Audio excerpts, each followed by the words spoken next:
அட்டகாசமான சுவையில் சிக்கன் மிளகு மசாலா தாங்க பார்க்க போகிறோம்.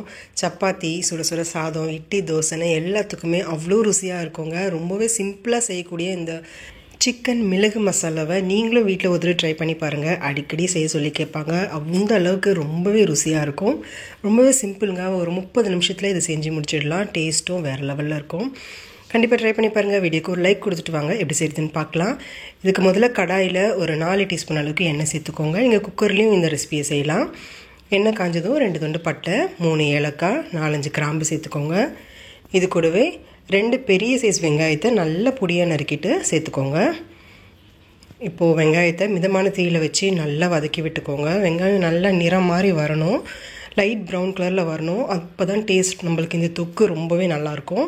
இது கூட பொடியாக நறுக்கின 2 பச்சை மிளகாயை சேர்த்துருக்கேங்க. அது கூடவே உப்பு சேர்த்துருக்கேன், 1 டீஸ்பூன் அளவுக்கு சேர்த்துருக்கேங்க. நான் 1 கிலோ அளவு சிக்கனுக்கு 1 டீஸ்பூன் உப்பு சேர்த்துருக்கேன்.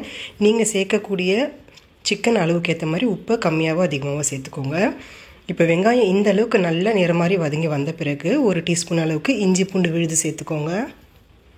அடுத்ததாக கூடவே 2 கொத்து கருவேப்பிலையை சேர்த்துட்டு இஞ்சி பூண்டு விழுதோட பச்சை வாசனை போகிற வரைக்கும் நல்லா வதக்கி விட்டுக்கோங்க. ஒரு 3லேருந்து 4 நிமிஷத்துக்கு மிதமான தீயில் வதக்கி விட்டுக்கோங்க.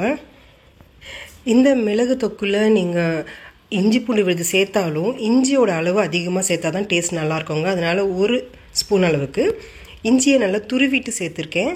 சேர்த்துட்டு ஒரு 2 நிமிஷத்துக்கு நல்லா வதக்கி விட்டுக்கோங்க. இஞ்சி சேர்க்கும் போது டேஸ்ட்டு ரொம்ப நல்லா இருக்குங்க. அதனால் அதிகமாக சேர்த்துக்கோங்க. இப்போ 2 பழுத்த தக்காளியை நல்லா பொடியாக நறுக்கிட்டு சேர்த்துக்கலாம். சேர்த்துட்டு மிதமான தீயில் வச்சு நல்லா வதக்கி விட்டுக்கோங்க. தக்காளி நல்லா குழஞ்சி வரணும். நம்ம ஏற்கனவே உப்பு சேர்த்துருக்கிறதால தக்காளி சட்டுன்னு நம்மளுக்கு குழஞ்சி வெந்து வந்துடுங்க. பாருங்கள், இந்த அளவுக்கு நல்லா தக்காளி குழஞ்சி வரணும். இப்போ அடுத்ததான் மசாலாலாம் சேர்த்துக்கலாம்.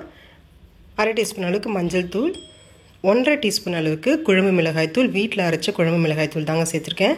அடுத்து 1/2 டீஸ்பூன் கரம் மசாலா, 1/2 டீஸ்பூன் சீரகத்தூள் சேர்த்துக்கோங்க. இது கூடவே 3/4 டீஸ்பூன் அளவுக்கு மிளகுத்தூள் சேர்த்துக்கோங்க. இந்த காரம் சரியாக இருக்கவங்க உங்களுக்கு தேவைப்பட்டுச்சுன்னா கடைசியாக கூட நீங்கள் எக்ஸ்ட்ராவாக சேர்த்துக்கலாம். இப்போ இது நல்லா கலந்து விட்டுட்டு 1 கிலோ அளவுக்கு சிக்கனை நல்லா வாஷ் பண்ணிவிட்டு சேர்த்துக்கலாம். சேர்த்துட்டு இப்போ இது நல்லா கலந்து விட்டுக்கோங்க.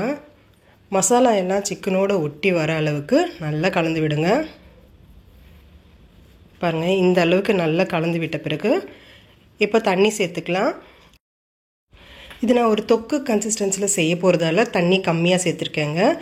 1 கப் அளவுக்கு தண்ணி சேர்த்துருக்கேன். உங்களுக்கு கொஞ்சம் குழம்பு எக்ஸ்ட்ராவாக தேவைப்படுது அப்படின்னா ஒரு 1/2 கப் அளவுக்கு தண்ணியை நீங்கள் எக்ஸ்ட்ராவாக கூட சேர்த்துக்கலாம். சேர்த்துட்டு இப்போ இது நல்லா கலந்து விட்டுக்கோங்க. கலந்து விட்டுட்டு இப்போ மூடி வச்சிடலாம். ஒரு 20 நிமிஷத்துக்கு மிதமான தீயில் வச்சு இதை வேக வைக்க போகிறோங்க. 20 நிமிஷத்துலேயே இது நல்லா வெந்து வந்துடும். குக்கரில் செஞ்சிங்கன்னா 4லேருந்து 5 விசில் வச்சு எடுத்துக்கோங்க. இப்போ இதுக்கு இடையில் நீங்கள் கலந்து விட்டுட்டே இருங்க, அடி பிடிக்காமல் பார்த்துக்கோங்க.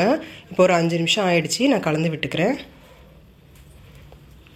கலந்து விட்டுட்டு மறுபடியும் மூடி வச்சுடுங்க. மொத்தம் ஒரு 20 நிமிஷம் வேக வைங்க. பாருங்கள், இப்போ நல்லா தொக்கு கன்சிஸ்டன்சிக்கு வந்துடுச்சு. இப்போ நல்லா பொடியாக நறுக்கின கொத்தமல்லி தூவிட்டு நல்லா கலந்து விட்டுருங்க. இந்த ஸ்டேஜில் உப்பு காரம் சரியாக இருக்கான்னு பார்த்துக்கோங்க. தேவைப்பட்டுச்சுன்னா பெப்பர் தூளும் உப்பும் சேர்த்துக்கலாம்.